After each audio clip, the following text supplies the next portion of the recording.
अब देखिए कि कहीं ना कहीं एक तरफ उपेंद्र कुशवाहा लगे हुए हैं, एक तरफ पृथ्वी माली लगे हुए हैं, नीतीश कुमार लगे हुए हैं, मुकेश सहनी लगे हुए हैं, यानी कहीं ना कहीं भाजपा को चौतरफा घेरने की तैयारी चल रही है। उत्तर प्रदेश में जो एक वोट बैंक है मौर्य समाज का, लवकुश का, इस वोट बैंक में नीतीश कुमार को इंटरेस्ट है। लेकिन मुझे लगता है कि नीतीश कुमार अगर प्रधानमंत्री के कैंडिडेट बनना चाहेंगे तो वो बिहार से बाहर की सोचना चाहेंगे। तो मुसलमानों की नाराजगी का फायदा नीतीश कुमार को मिलेगा, मिल सकता है। और जितना पॉपुलर नरेंद्र मोदी होंगे वहाँ उतना ही अनपॉपुलर होंगे वो मुसलमानों में। नीतीश कुमार को हर बार आईना दिखाया जाता है, तो नरेंद्र मोदी से कंपेयर भाजपा कभी नीतीश कुमार को करेगी नहीं।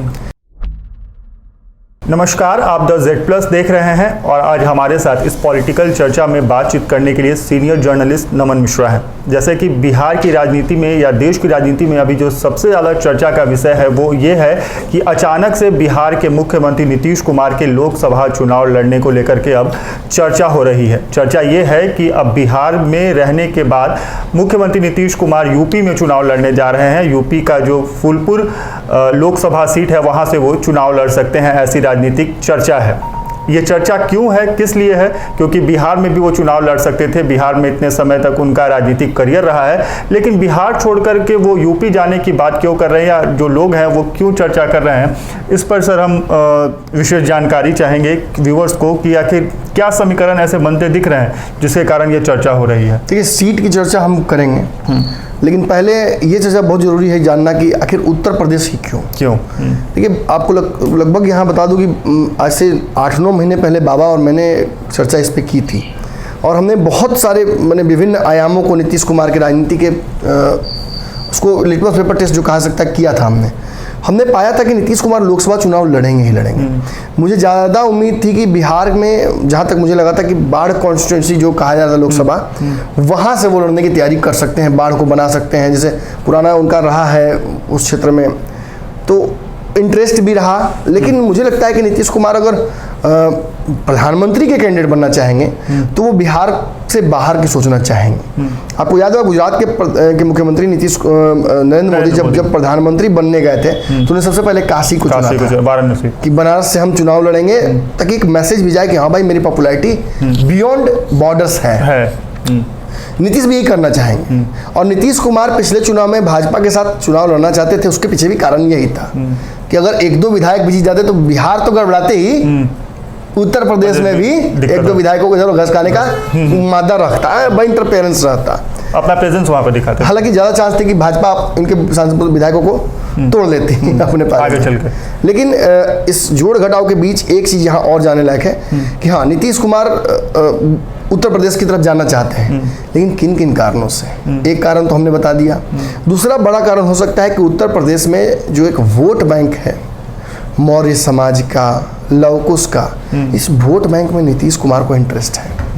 नीतीश कुमार को कायदे से तो भाजपा यूज करना चाहती थी उत्तर प्रदेश चुनाव में, लेकिन चूंकि उनके पास अपना दल था सोनेलाल, तो वो चाह रहे थे कि उस वोट बैंक का, चूंकि वहाँ है और रुपया पटेल भी उसी जात से आती है, समाज से आती हैं, तो उनका भी वोट बैंक था, तो वो चाहते थे कि उसी बीच में उस वोट बैंक को सिमटा के रखा जाए और झूठ मूठ का रिस्क न लिया जाए। इसीलिए आपको याद होगा कि मुकेश सहनी को भी वहाँ एंट्री नहीं दी गई थी, क्योंकि उनके पास निषादों की पार्टी थी। तो जैसा उनके पास निषादों की पार्टी थी, वैसे ही उनके पास एक लवकुश समाज की भी पार्टी थी। अब याद होगा आपको उस दौरान जब मुकेश सहनी बागी हुए तो मुकेश सहनी ने एक प्रत्याशी उतारा था, धनंजय सिंह। वो प्रत्याशी के बारे में क्या लिखा गया था कि जदयू समर्थित उम्मीदवार, VIP उम्मीदवार, यानी नीतीश कुमार के आशीर्वाद से ही वो वहां लड़ रहे थे, ऐसा मुकेश सहनी ने एहसास कराया। तो ये एक एहसास उन्होंने कराया।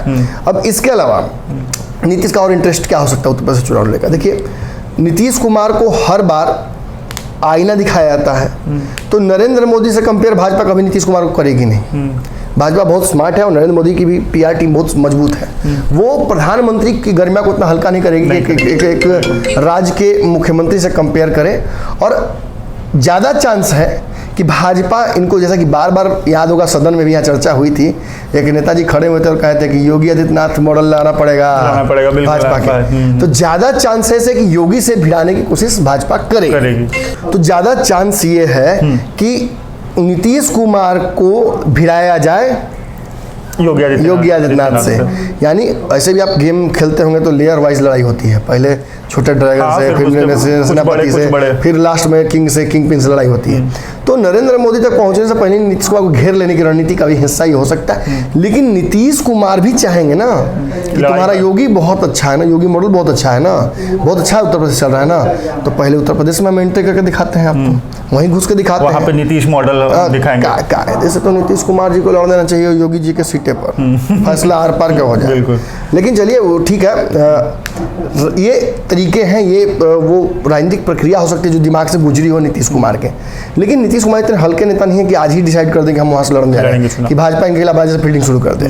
निश्चित तौर पर नीतीश लोकसभा चुनाव लड़ेंगे तभी पीएम कैंडिडेट हो पाएंगे। अभी बिहार वाला बात नहीं है कि फिर यहाँ एमएलसी बन गए तो वहाँ राज्यसभा चल जाएंगे, वहाँ उतना एहसान कोई नहीं करने जा रहा है। नीतीश कुमार को मतलब काफी लंबे समय के बाद कोई राजनीतिक अखाड़े में दिखेगा आमने सामने। राहुल गांधी इतना दिन से चुनाव जीत रहे हैं, फिर भी पीएम इन वेटिंग है, तो नीतीश कुमार जी को उससे बेहतर कुछ करना होगा ना। यहाँ भी एक दो सीट जीत जाते हैं, एक सीट पे लड़ते हैं, वहाँ भी एक सीट पे लड़ते हैं, तब ना दो से जीतते, तब माना जाता है कि भाई बड़े दावेदार हैं, जैसे प्रधानमंत्री मोदी लड़ते हैं। लेकिन हाँ, अब आएंगे हम असली जगह पे, फूलपुर ही की। देखिए, फूलपुर में मुसलमानों का वोट बैंक लगभग 15-16% है, पिछड़ी जातियों का मिला के 20-22% है। इसमें अगर लौकुश केवल जोड़ लिया जाए तो डोमिनेंस है, यानी लौकुश समाज का इस सीट पर डोमिनेंस है।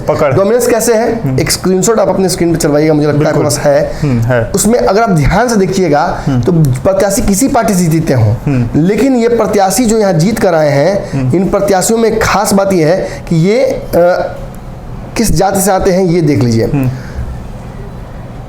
गुरु प्रसाद मौर्य, प्रवीण पटेल, हर्षवर्धन वाजपेयी, एक से छोड़िए, इतना मौर्य, ये पटेल, ये जो वोट बैंक है ये इसी में आता है, कुर्मी कोरी वोट बैंक में। अच्छा। और आपको याद होगा कि अब नीतीश कुमार सरदार पटेल की बात करने लगे हैं। सरदार पटेल से तुलना नीतीश कुमार की करके इस पटेल वोट बैंक को अपने पाले में करने की कोशिश की जाएगी। और देखिए, मैसेज केवल उत्तर प्रदेश के लिए नहीं है, गुजरात के पटेल, देश भर के जो पटेल हैं उनको मैसेज देना, महाराष्ट्र में अच्छा खासा पटेल वोट बैंक है, उसको एकजुट करना। इसके अलावा आपको याद होगा इसी समाज में कुछ दिनों पहले दावा किया था पृथ्वी माली ने कि वो भी इसी समाज में आते हैं। बिल्कुल। यानी जो मालाकार जाति जो है, जो माली जाति है, ये भी इसी में आती है। यानी इसका वोट बैंक तो और बृहद हो जाएगा, बड़ा हो जाएगा। और जब अब देखिए कि कहीं ना कहीं एक तरफ उपेंद्र कुशवाहा लगे हुए हैं, एक तरफ पृथ्वी माली लगे हुए हैं,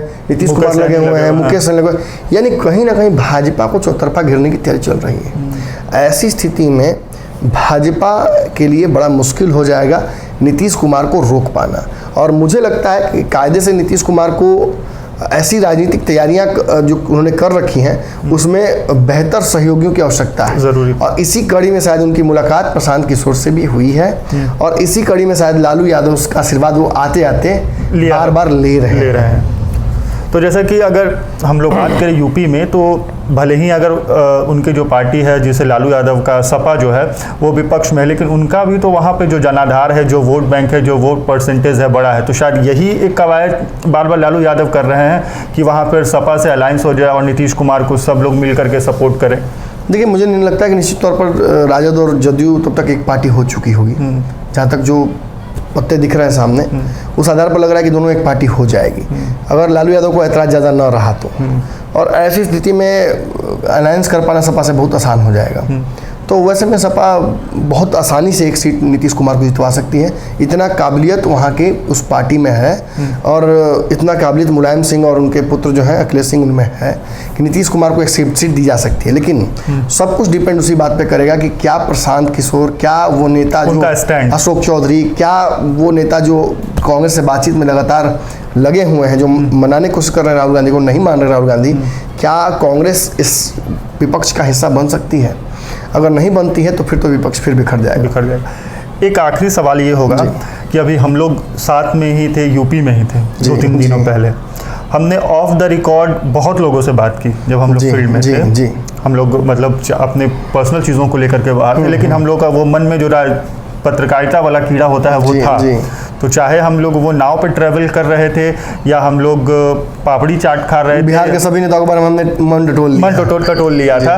तो बड़ा मतलब 99% लोगों का ये था कि नहीं भाई मोदी इज़ द बेस्ट, वही है, सब कुछ है? देखिए, ऐसे तो शास्त्रों में बनारस ही उत्तर प्रदेश है कहा जाता है, लेकिन अगर हम आप ये कहें कि बनारस ही उत्तर प्रदेश है तो ये गलत है। बिल्कुल, बनारस निश्चित तौर पर उत्तर प्रदेश का एक बहुत महत्वपूर्ण हिस्सा है, उसकी संस्कृति का हिस्सा है, और बनारस उत्तर प्रदेश के मिजाज को टटोलने के लिए काफ़ी होना चाहिए। लेकिन उत्तर प्रदेश का राजनीतिक माहौल जो है और मिजाज जो है वो केवल बनारस से टटोलना संभव नहीं है। इसीलिए हमने उसे कभी डॉक्यूमेंट नहीं किया, हमने वीडियोस कंप्लीट बनाए नहीं, हमने ऑफ रिकॉर्ड बात लोगों से की, क्योंकि वो जस्ट इनजस्टिस हो जाता है हमारे हिसाब से पत्रकारिता के नाते। अगर हम उसका सैंपल साइज अन्य जगहों से तो वो बेहतर हो पाता। लेकिन बनारस, चूंकि बनारस में डेवलपमेंट भी अच्छा खासा नरेंद्र मोदी ने किया है, और अगर प्रधानमंत्री हैं और उनका एक संसदीय क्षेत्र है, उस पर फोकस उनका है, तो बनारस को केटा बनाना आसान है, कोई बना सकता है, रोम बना सकता है, मिस्र बना सकता है। लेकिन ये जरूर आपने सही कहा आपने कि बनारस में एकदम योगी मोदी चल रहा है, उसमें कोई दो राय नहीं है। और बनारस से फिर वो आसानी से जीत भी जाएंगे, जिस तरीके की उनकी तैयारियां लग रही हैं। ज्ञानव्यापी वाला मैटर बहुत बड़ा होगा। और जो आपने फूलपुर की सीट की कही, वहाँ भी 18% के आसपास वोट बैंक मुसलमानों का है, तो मुसलमानों की नाराजगी का फायदा नीतीश कुमार को मिलेगा, मिल सकता है। और जितना पॉपुलर नरेंद्र मोदी होंगे वहाँ, उतना ही अनपॉपुलर होंगे वो मुसलमानों में, तो उसका फायदा नीतीश कुमार को मिल सकता है। हाँ, ये जरूर बात है कि उत्तर प्रदेश में जिन जगहों पे हमने बातचीत की वहाँ नरेंद्र मोदी चल रहा है। बिल्कुल। खैर, ये वीडियो आपको कैसा लगा हमें कमेंट बॉक्स में लिख करके ज़रूर बताएं। इसके साथ ही राजनीति से जुड़े और भी इंफॉर्मेटिव वीडियो हम आपके साथ लेकर के आते रहेंगे। धन्यवाद।